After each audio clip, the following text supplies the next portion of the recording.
La Segunda Guerra Mundial en color. La Guerra Relámpago. Durante la tarde del 31 de agosto de 1939, el ejército alemán ultima los preparativos para invadir Polonia. Los pilotos estudian sus objetivos. Los tanques se desplazan hacia sus posiciones de asalto. Al día siguiente, en las primeras horas del 1 de septiembre, soldados alemanes vestidos con uniformes polacos asaltan una estación de radio situada en el lado alemán de la frontera, causando unas cuantas víctimas. Es la agresión que poco después servirá de pretexto a Hitler para justificar su ataque.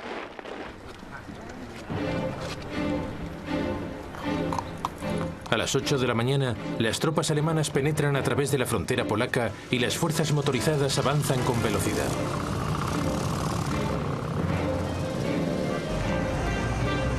Dos días después, el 3 de septiembre, Gran Bretaña y Francia declaran la guerra a Alemania en cumplimiento de su promesa de apoyar a Polonia. Pero para entonces, los polacos ya están en serios apuros. A pesar de ser superados en número, se enfrentan a una nueva modalidad de guerra para la cual no están debidamente preparados: la Blitzkrieg o Guerra Relámpago. Las tareas de los polacos se ven aún más dificultadas por la ocupación de Checoslovaquia por los alemanes. El oeste del país, incluyendo la capital, Varsovia, está rodeado por 3 lados por territorios bajo control alemán. Esta ventaja geográfica es esencial para el gran plan de Alemania. La misión de la primera ofensiva de los tanques consiste en efectuar una importante penetración inicial. Pero la victoria definitiva dependerá de movimientos de tenazas hacia el interior destinados a rodear y aplastar al enemigo. Dichos ataques procederán del Grupo de Ejércitos Norte, comandado por el general Fedor von Bock, que lanzará sendas ofensivas desde el nordeste de Alemania y el este de Prusia. El Grupo de Ejércitos Sur, dirigido por el general Gerd von Rundstedt, lanzará otras 2 desde Silesia y Eslovaquia. El objetivo de los movimientos de tenazas es confluir en las proximidades de Varsovia y Brest-Litovsk.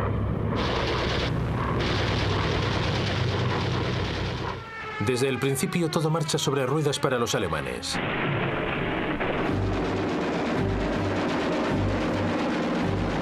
La aviación polaca es prácticamente eliminada en los 2 primeros días.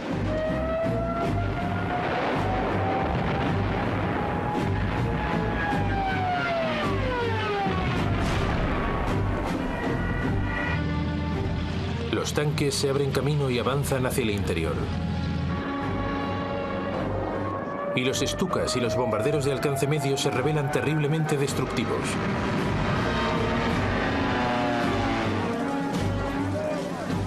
Los polacos son fraccionados y acorralados en reductos donde la mayoría serán hechos prisioneros.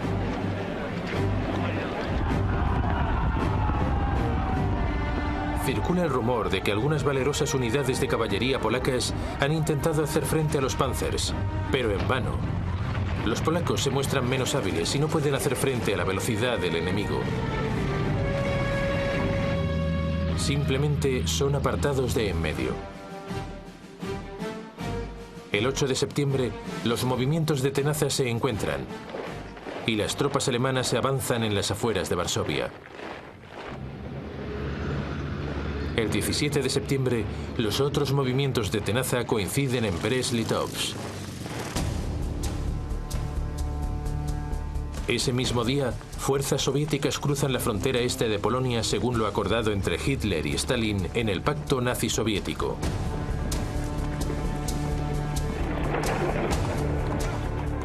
El ejército polaco se bate en retirada. El gobierno abandona el país. Pero Varsovia sigue luchando.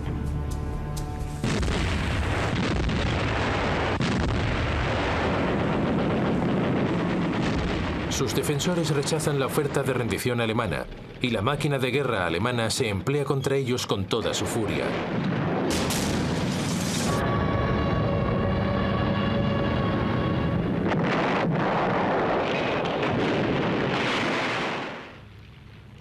Observándolo todo está Adolf Hitler, que ha seguido de cerca a su ejército conquistador.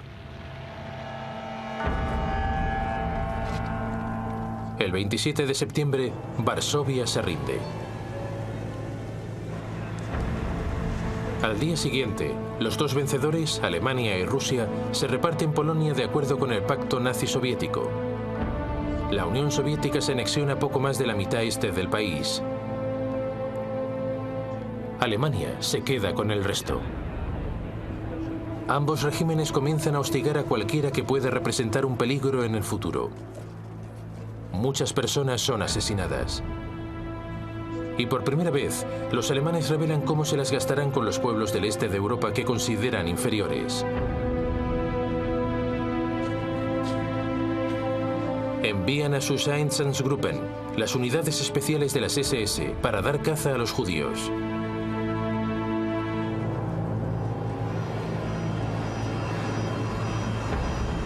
La mayoría son constreñidos en guetos en las ciudades más grandes, donde morirán de inanición. Otros son ejecutados en el acto.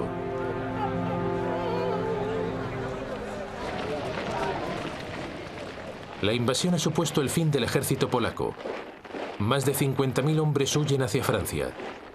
Allí funciona un gobierno provisional formado por el general Władysław Sikorski.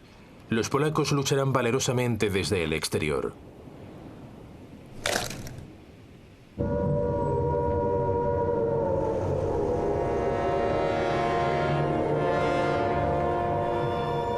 En Gran Bretaña, las sirenas antiaéreas suenan pocos minutos después de que el primer ministro Neville Chamberlain anuncie que las hostilidades se han iniciado.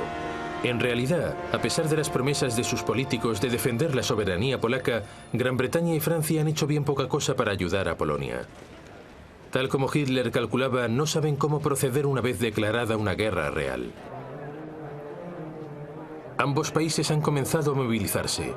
Se habilitan protecciones contra ataques aéreos a marchas forzadas. En las principales ciudades se instalan cañones antiaéreos y se construyen refugios. Enseguida los niños son evacuados. Todos deben llevar máscaras antigas y la ciudad es oscurecida para dificultar su visibilidad. El ejército británico comienza a desplegar los 100.000 efectivos de su poderosa fuerza expedicionaria hacia el norte de Francia. Las tropas francesas han sobrepasado ligeramente la frontera alemana, pero rehúsan avanzar más allá del área cubierta por su artillería.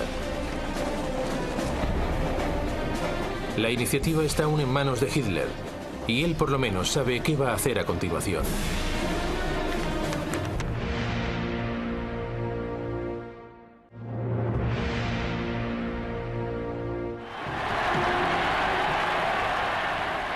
La Blitzkrieg contra Polonia ha supuesto un éxito clamoroso para Adolf Hitler.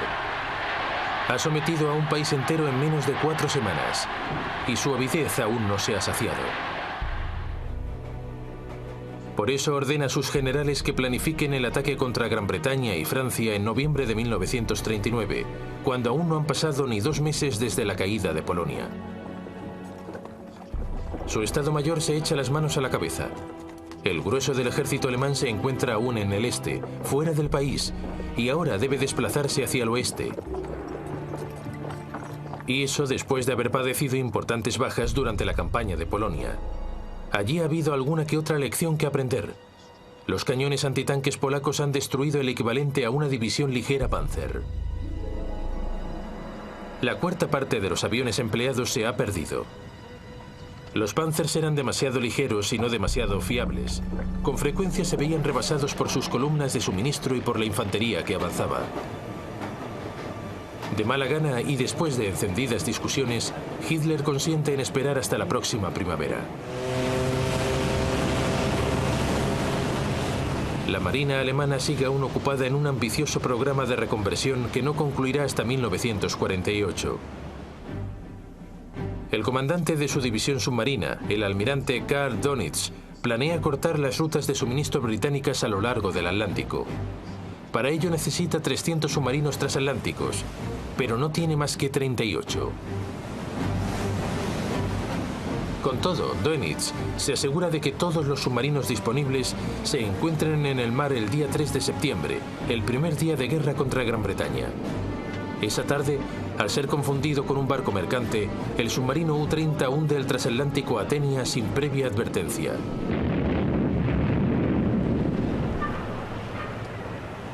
La agresión se cobra 112 vidas, incluyendo 26 civiles americanos.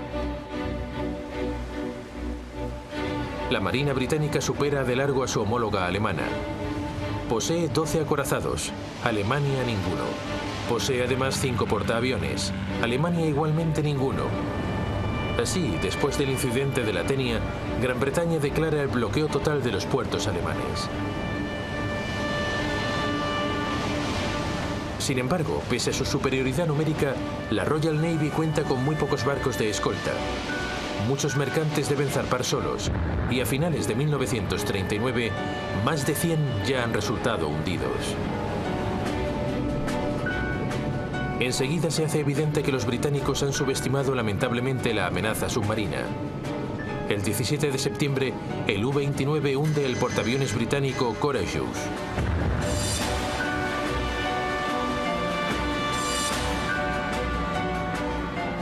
El 14 de octubre, el acorazado Royal Oak es hundido cuando el U-47 se desliza a través de las defensas de la base de la flota principal británica en Scapa Flow, en las Islas Órcadas. Entretanto, también la pequeña flota de superficie alemana es movilizada contra las rutas marítimas enemigas. El 22 de noviembre, los cruceros de combate Scharnhorst y Genesau interceptan un convoy en el Mar del Norte.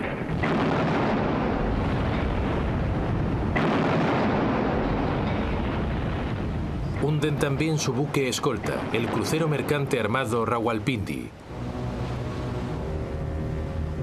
Pero es el acorazado de bolsillo Graf Spee el que causa mayores problemas. Diseñado específicamente para atacar buques de abastecimiento enemigos, con sus cañones de 28 centímetros es capaz de destruir cualquier buque y darse rápidamente a la fuga, y su velocidad le permite escapar de cualquier acorazado. El Graf Spee zarpa de Alemania antes del inicio de las hostilidades. Pronto se dedica a cortar rutas comerciales en el Atlántico Sur y en el Índico. Finalmente, 3 cruceros británicos, el Exeter, el Ajax y el Achilles, lo interceptan a poca distancia del Río de la Plata, en la costa este de Sudamérica. Las naves británicas dañan el acorazado de bolsillo tan seriamente que ha de refugiarse en el puerto neutral uruguayo de Montevideo. Allí los alemanes creen en el falso rumor de que han llegado a la zona unas fuerzas británicas mucho más potentes. Cuando el Graf Spee es conminado a abandonar el puerto, su capitán decide hundirlo antes de que lo aniquile el enemigo.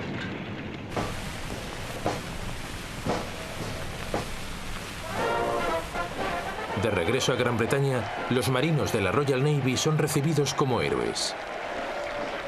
Pero se trata del único éxito claro celebrado por los ejércitos de Gran Bretaña y Alemania durante el invierno de 1939. Por lo demás, a principios de 1940, la guerra está calmada. Ambos bandos no hacen gran cosa durante el invierno, salvo patrullar, adiestrarse e intentar entrar en calor, ya que ese invierno es particularmente frío. Un periodista americano la denomina la guerra de broma, en alemán, Sitzkrieg.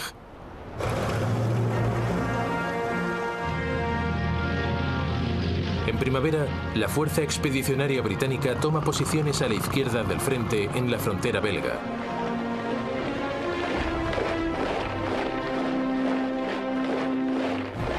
Pero es superada de largo por sus aliados franceses.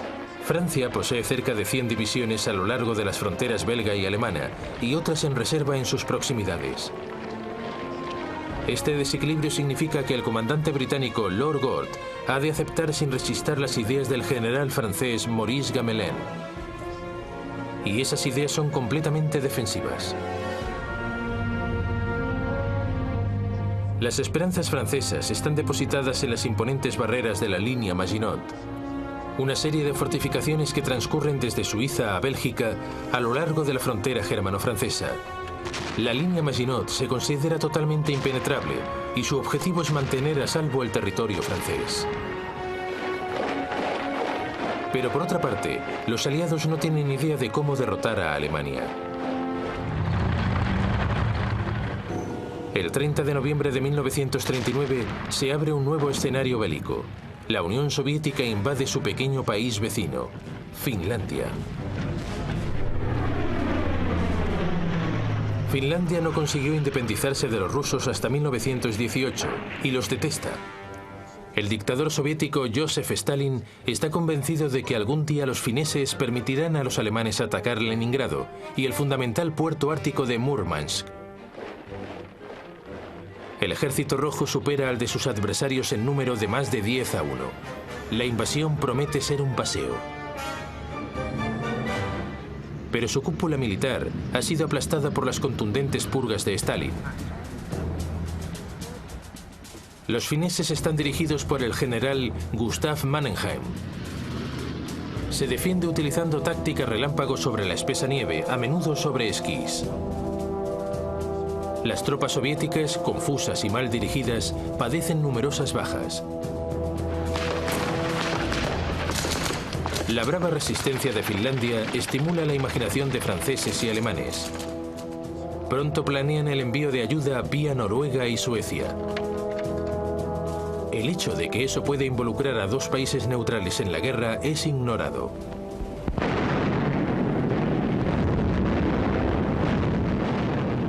Pero una nueva ofensiva soviética a principios de febrero rompe la línea defensiva finesa.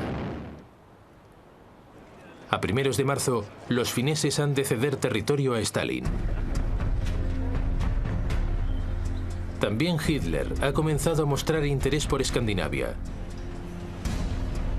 La máquina de guerra nazi precisa del mineral de hierro procedente de Suecia. En los meses de invierno, la única manera de que llegue a Alemania es a través del puerto noruego de Narvik. Si los aliados desembarcan en Noruega, esa vía de abastecimiento esencial podría verse interrumpida. Por eso ordena planificar la invasión de Noruega. Dinamarca, que queda en medio, también habrá de ser ocupada. El escenario noruego se calienta el 16 de febrero de 1940. El destructor británico Cossack aborda el barco de abastecimiento alemán Altmark en un fiordo noruego a fin de liberar prisioneros. Más adelante, el 9 de abril, las tropas alemanas comienzan a desembarcar en 5 puertos: Oslo, Kristiansand, Bergen, Trondheim y Narvik. De manera simultánea, efectivos de la recién creada división paracaidista alemana ocupan los aeródromos de Stavanger y Oslo. Cogidos por sorpresa, los defensores noruegos se ven rápidamente aplastados. También los daneses. Las fuerzas alemanas ocupan ambos países en 24 horas. En Noruega, los alemanes se desplazan velozmente para conectar sus cabezas de playa y ocupar las principales ciudades. En el aire, el dominio de la Luftwaffe es incontestable. Los aliados responden. Una fuerza de desembarco es enviada a la zona con la intención de recuperar Narvik. Las tropas de Francia y Noruega consiguen su objetivo el 28 de mayo. Pero una poderosa fuerza alemana se aproxima. 6 semanas después, los aliados abandonan Noruega a su suerte.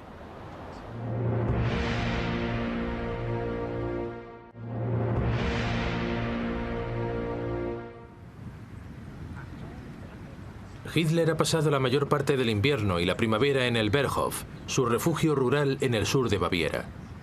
Para él, lo acaecido en Escandinavia ha sido algo secundario. Se ha dedicado a preparar su próxima gran Blitzkrieg contra Gran Bretaña y Francia. El primer plan que le sugieren sus generales le resulta familiar. Los alemanes penetrarían en Bélgica para girar desde allí hacia París. Es una repetición del Plan Schlieffen, utilizado por los alemanes al inicio de la Primera Guerra Mundial. Los aliados cuentan con ello, y su principal discusión estratégica consiste en cómo prepararse para neutralizarlo. Cuando los alemanes ataquen, los aliados planean que sus fuerzas situadas al oeste de la línea Maginot penetren en Bélgica para frenar al enemigo en la línea más corta y defendible formada por los ríos Dil y Mosa. El 10 de enero de 1940, un avión de enlace alemán pierde su rumbo y se estrella en Bélgica. En su interior se encuentra una copia del plan alemán. Eso convence a los aliados de que su plan Dil ha de funcionar y despliegan sus efectivos en consecuencia. Por desgracia, el mismo incidente induce a los alemanes a cambiar por completo de planes. El estratega principal, el general Erich von Manstein, siempre ha considerado el plan original poco imaginativo. Le preocupa que las tropas alemanas pudieran quedar empantanadas como en la Primera Guerra Mundial y que su país acabara derrotado tras una lucha interminable. Por eso propone a Hitler que la ofensiva principal se desarrolle en la zona en que termina la línea Maginot, donde los aliados verían más vulnerables cuando sus ejércitos situados en el oeste avanzaran. La práctica totalidad de los tanques alemanes se reuniría frente a las Ardenas, al sudeste de Bélgica. Los aliados consideran esta zona abrupta y boscosa poco menos que infranqueable para los tanques, por cuyo motivo no se han preocupado en exceso de defenderla. El plan consiste en reubicarse detrás de los ejércitos aliados que se habrán adentrado en Bélgica. Así podrán cortarles el paso y todas las fuerzas situadas en la línea Maginot serán sobrepasadas. Es una estrategia arriesgada. Las unidades blindadas alemanas pueden quedarse atascadas en el bosque, pero a Hitler le gusta. Así pues, las fuerzas alemanas reorganizan sus posiciones sin el conocimiento de los aliados. Mientras tanto, los aliados se preparan para su prolongada guerra defensiva. Además de la formidable barrera de la línea Maginot, poseen una ligera ventaja en cuanto a efectivos, alrededor de 110 divisiones frente a las 95 alemanas. Y también en cuanto a vehículos blindados, unos 3.000 contra los 2.700 del ejército alemán. Los franceses poseen también los mejores tanques. Sus Char B de 32 toneladas disponen de dos cañones de 75 y 47 milímetros. Su desventaja es que el cañón principal está montado en el casco, con lo que se hace difícil apuntar. El segundo cañón se encuentra en una torreta monoplaza en la cual el tripulante ha de controlar el tanque y a la vez dirigir el cañón. En contraposición, el último modelo alemán, el Panzer Mark IV de 17 toneladas, dispone de un cañón de 75 milímetros en una espaciosa torreta para 3 personas, de manera que sus tripulantes pueden trabajar en equipo, pero solo hay un centenar de vehículos disponibles. Los demás tanques principales franceses poseen también cañones comparables a los de los alemanes, pero su torreta es igualmente monoplaza.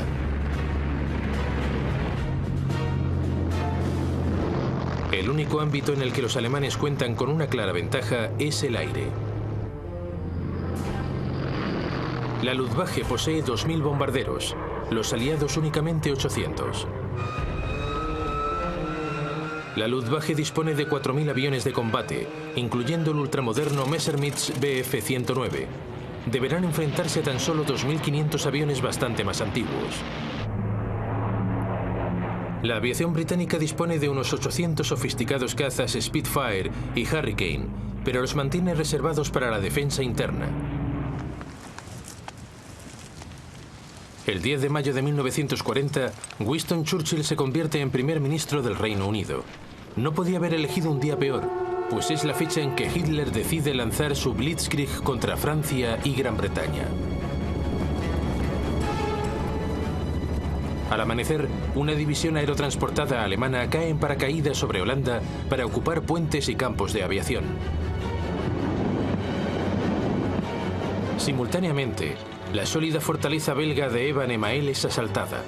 Zapadores paracaidistas se lanzan sobre sus cúpulas desde los planeadores alemanes. Rápidamente, inhabilitan los cañones. Mientras tanto, la Luftwaffe ataca bases aéreas en Holanda y Bélgica. A continuación, las barreras fronterizas son apartadas. Y el grupo de ejércitos B de Hitler, comandado por el general Fedor von Bock, se adentra en Holanda y Bélgica.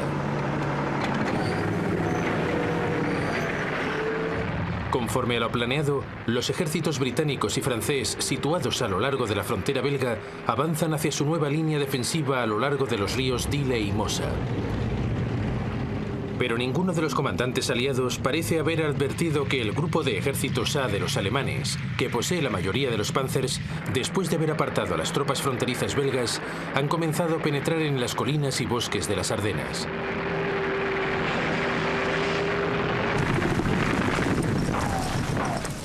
Mientras tanto, los alemanes avanzan velozmente a través de Holanda.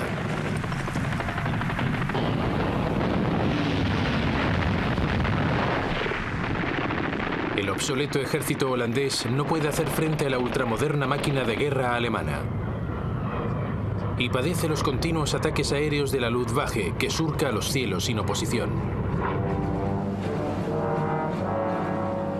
El 14 de mayo, los alemanes exigen la entrega del puerto de Rotterdam. Una nutrida fuerza de bombarderos alemanes despega mientras los holandeses aún titubean. Cuando ya están volando, los holandeses acuerdan entregar la ciudad, pero al parecer ningún aviso de retirada llega a los bombarderos.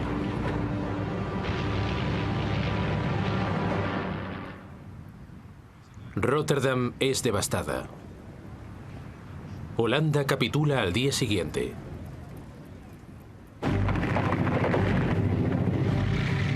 Llega más tarde una noticia que cae como un jarro de agua fría. La posibilidad que británicos y franceses habían juzgado imposible se ha cumplido. Los tanques alemanes han atravesado las Ardenas y han llegado hasta el Mosa por la tarde del 12 de mayo. Entre los primeros en llegar a Sedan, al norte de la línea Maginot, se encuentran los hombres del 19º Cuerpo Panzer, dirigido por el general Heinz Guderian, que acaba de salir victorioso de Polonia.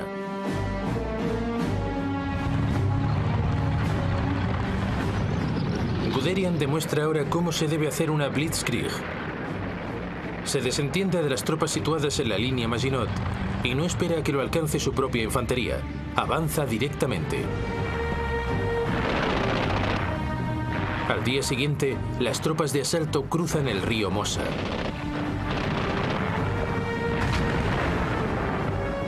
Los zapadores comienzan a construir puentes para las unidades blindadas pese al intenso fuego francés.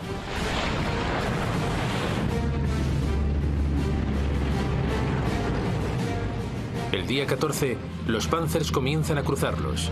Esa tarde, la cabeza de puente de Guderian se encuentra a casi 13 kilómetros y se han realizado nuevos cruces en Montherm y Dinant.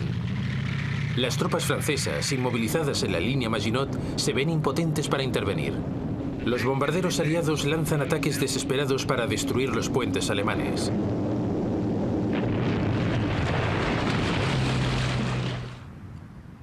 Pero la mayoría son derribados.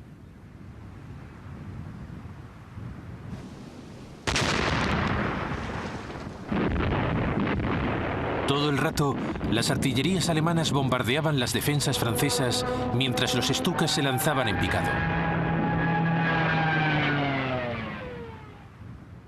Justo 3 días después de haberse iniciado el ataque, la resistencia francesa alrededor de Sedan se viene abajo.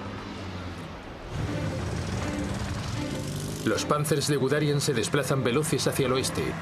Al anochecer han avanzado más de 60 kilómetros en pos del grupo de ejércitos aliados norte. Estos se han mantenido firmes en la línea de Dyle, pero ahora el comandante en jefe francés, el general Gamelin, advierte que están a punto de quedar rodeados y les ordena replegarse. Esta repentina decisión de retirarse desconcierta a las tropas aliadas, que ignoran por completo lo que está ocurriendo detrás de ellas. El repliegue se ve dificultado por una creciente avalancha de refugiados que obstruyen las carreteras. Ese mismo día, el primer ministro francés, Paul Reynaud, telefonea a Churchill. «Nos han derrotado. Hemos perdido la batalla», le dice. Ahora parece que nada puede frenar a Guderian, que se adentra cada vez más en territorio francés. El día 19, sus unidades punteras ya han sobrepasado Peronne. El día 20, tras una extraordinaria carrera de 90 kilómetros, Amiens es ocupada a la hora del almuerzo. Abbeville, a solo 22 kilómetros del Canal de la Mancha, es ocupada a las 9 de la noche. Y a medianoche, un batallón de la segunda división Panzer llega a la costa de Noyers. Los alemanes han dividido en dos el frente aliado. Ahora todo depende de si serán capaces de defender ese largo pasillo o de si los aliados podrán contraatacar con éxito.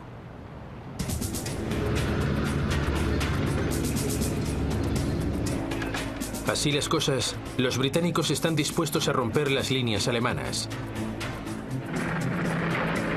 El 21 de mayo, dos batallones acorazados se preparan para lanzar un ataque en el sur de Arras. Los tanques británicos son menos apropiados para el combate en rápida evolución que los franceses. Su máquina más eficaz, el Matilda II, ha sido diseñada para ofrecer soporte a la infantería. Aunque está bien acorazado, es lento y sus cañones son menos potentes.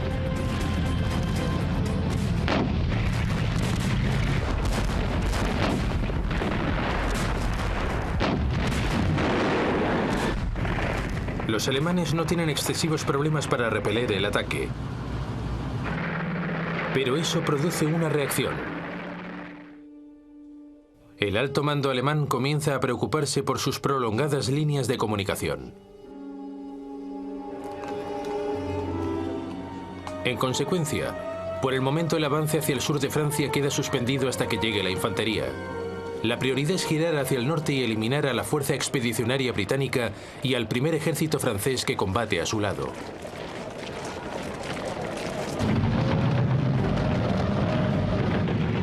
El 22 de mayo, Guderian y los Panzers inician su ofensiva para destruir los ejércitos aliados. Estos se retiran hacia los puertos de Boulogne, Calais y Dunkirk, pero quedan atrapados. El 23 de mayo, el general Alan Brooke, comandante del segundo cuerpo británico, escribe: "Nada excepto un milagro puede salvar a la fuerza expedicionaria británica". 2 días después, los alemanes ocupan Boulogne.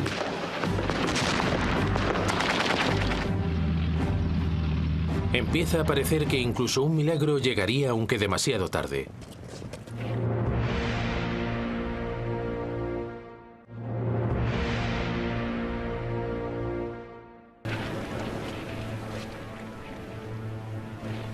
El 25 de mayo de 1940, la situación de la Fuerza Expedicionaria Británica y del primer ejército francés es desesperada. El puerto de Boulogne ha sido invadido. Las tropas alemanas han aislado Calais. Los británicos se han visto obligados a regresar al puerto de Dunkirk. Lord Gord, el comandante británico, notifica a su gobierno que la única esperanza de salvar ni que sea una fracción de sus tropas consiste en organizar una evacuación por mar. Pero cuando los bombarderos en picado comienzan a silbar y los Panzers se preparan para el asalto final, la evacuación se antoja una esperanza vana. Los británicos prevén que Dunkirk será tomada en un solo día. Sin embargo, los británicos ignoran que Hitler y el alto mando alemán han tomado una decisión que los salvará de la aniquilación total.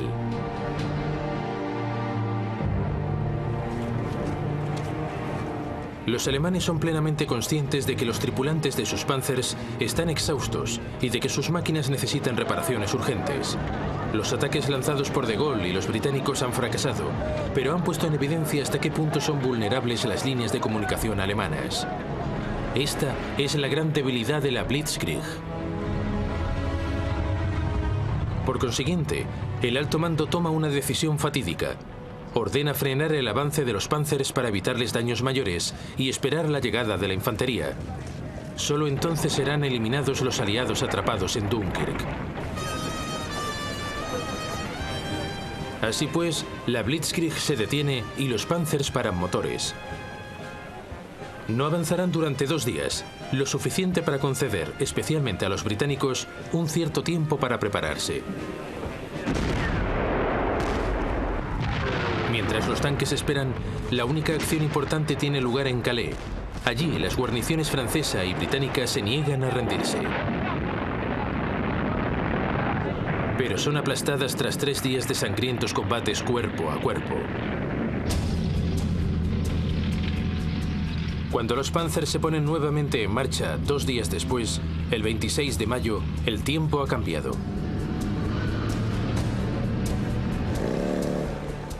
Los alemanes quedan atascados a causa de la intensa lluvia, concediendo así un tiempo suplementario a los aliados. Así las cosas, el 26 de mayo a las 7:57 horas, el vicealmirante Bertram Ramsay, oficial superior de la Marina, recibe la señal para poner en marcha la operación Dinamo.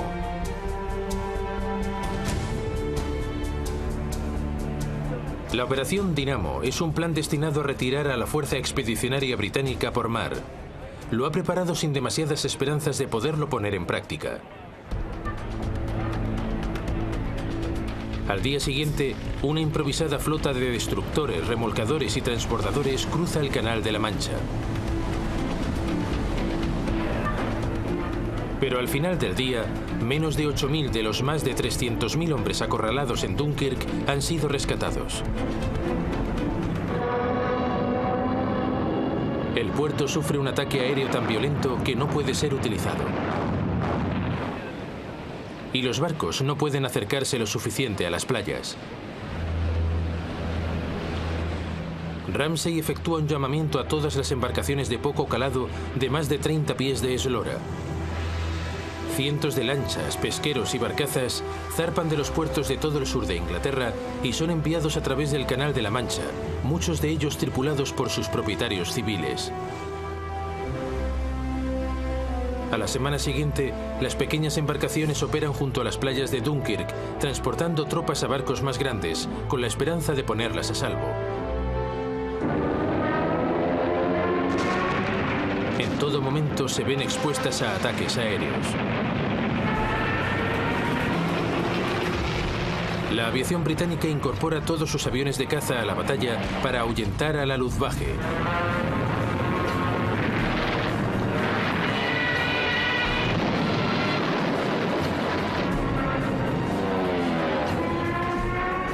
Aún así, 7 destructores franceses y otros 7 británicos son hundidos junto a 24 buques de guerra de menor tamaño. La cuarta parte de las 665 pequeñas embarcaciones nunca regresará a casa.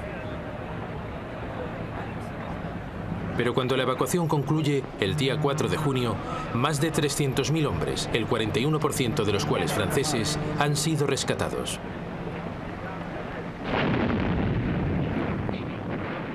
Nada de eso habría sido posible sin el heroísmo del ejército francés, que ha desempeñado un papel decisivo ralentizando el avance alemán.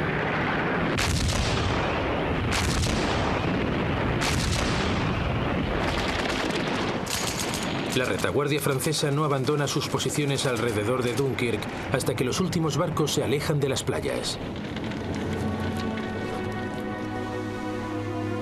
Un oficial británico compara el episodio a la resistencia final de los espartanos en las Termópilas. Con todo, el ejército británico ha perdido la mayoría de sus armas pesadas. No volverá a estar en condiciones de luchar contra los alemanes durante un largo tiempo. Francia continúa luchando, aunque ha perdido más de la mitad de su ejército. Los alemanes, en cambio, disponen de 92 divisiones, incluyendo montones de unidades blindadas. El 5 de junio por la mañana, un breve bombardeo inicia la destrucción final de Francia.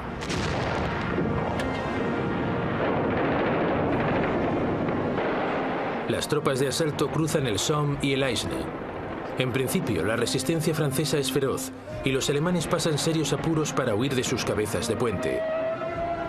Pero una vez más, la Luftwaffe ayuda a aplastar las defensas.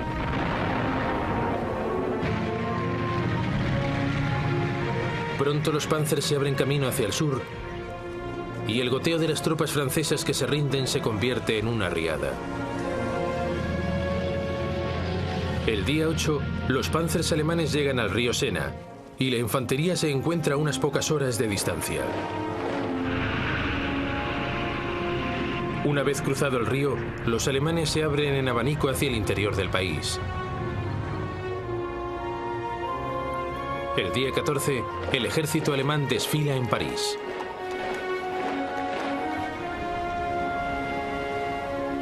La esvástica es izada en la Torre Eiffel.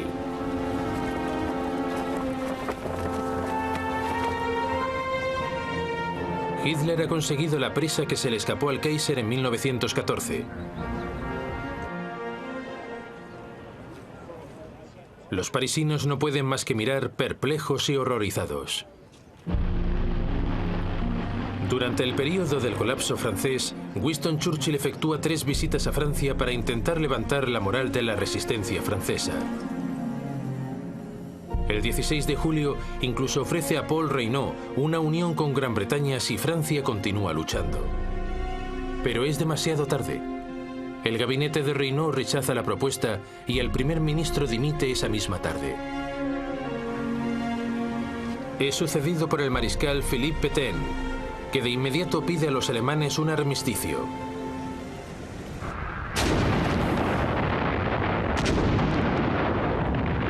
Solo entonces los alemanes inician por fin el ataque a la línea Maginot, que ha quedado aislada. Después de un intenso bombardeo de la artillería, los defensores franceses ofrecen únicamente una resistencia simbólica antes de que las tropas alemanas ocupen los fuertes.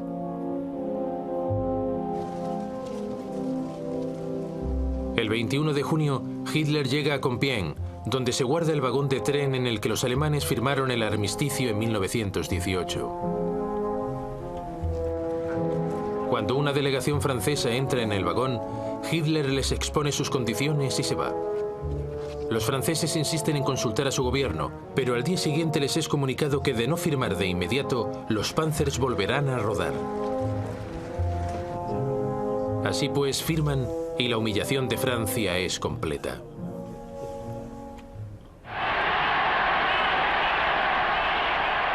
Hitler considera absoluto su control sobre el oeste de Europa. Está convencido de que ahora los británicos buscarán la paz y de que pronto podrá pasar a la segunda etapa de su plan general. Pero pese a que la Blitzkrieg ha conseguido mucho y muy deprisa, no le ha hecho ganar la guerra. Los británicos, aplastados y maltrechos, han escapado para seguir luchando otro día.